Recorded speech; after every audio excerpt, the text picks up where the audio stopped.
एक ठेला वाला रोज 3,000 से 5,000 रुपए कमा लेता है और पास ही की एक छोटी दुकान जिसमें रेंट, स्टाफ और जीएसटी होता है, महीने के एंड में अक्सर लॉस दिखाती है। सवाल ये नहीं है कि कौन ज्यादा मेहनत करता है, सवाल ये है कौन स्मार्ट सिस्टम फॉलो करता है। इंडिया में लगभग 6 करोड़ से ज्यादा स्ट्रीट वेंडर्स काम करते हैं। गवर्नमेंट और इंडिपेंडेंट स्टडीज के मुताबिक एक एवरेज स्ट्रीट वेंडर रोज के 1200 से 2,000 रुपए कमाता है। अगर महीने के 26 दिन भी माने तो इनकम 30 से 50,000 रुपए होती है और खर्चा सिर्फ 10 से 15% होता है। अब कंपेयर कीजिए एक छोटा शॉप ओनर, रेंट, बिजली का बिल, स्टाफ की सैलरी, जीएसटी और अनसोल्ड स्टॉक का रिस्क नेट मार्जिन के बाद 5% से भी कम होता है। सच ये है, ज्यादा कमाना ज्यादा दिखने से नहीं होता। स्ट्रीट वेंडर का सबसे बड़ा फायदा होता है जीरो फिक्स्ड कॉस्ट, न रेंट, ना इलेक्ट्रिसिटी बिल, ना स्टाफ सैलरी, ना डेड इन्वेंट्री। जो 500 कमाता है वो 450 रुपए घर ले जाता है और जो दुकान वाला 5,000 रुपए का बिजनेस करता है वो शायद 300 रुपए ही बचा पाता है।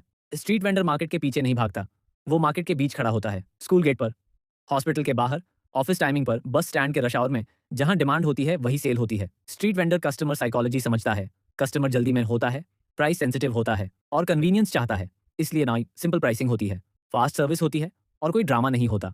डिसीजन लेने का टाइम कम होता है, इसलिए बाइंग का चांस ज्यादा होता है। स्ट्रीट वेंडर का बिजनेस डेली कैश फ्लो पर चलता है।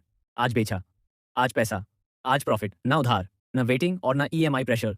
याद रखिए, कैश फ्लो पेपर प्रॉफिट से ज्यादा पावरफुल होता है। असल फर्क बिजनेस का नहीं, माइंडसेट का होता है। छोटे बिजनेस ओनर्स अक्सर इमेज पर फोकस करते हैं। स्ट्रीट वेंडर सिर्फ इनकम और डिमांड देखता है। अगर आप बिजनेस में हो तो ठेला मॉडल से सीखिए, फिक्स्ड कॉस्ट कम रखिए, डेली कैश फ्लो बनाइए, डिमांड जहां हो वही जाइए।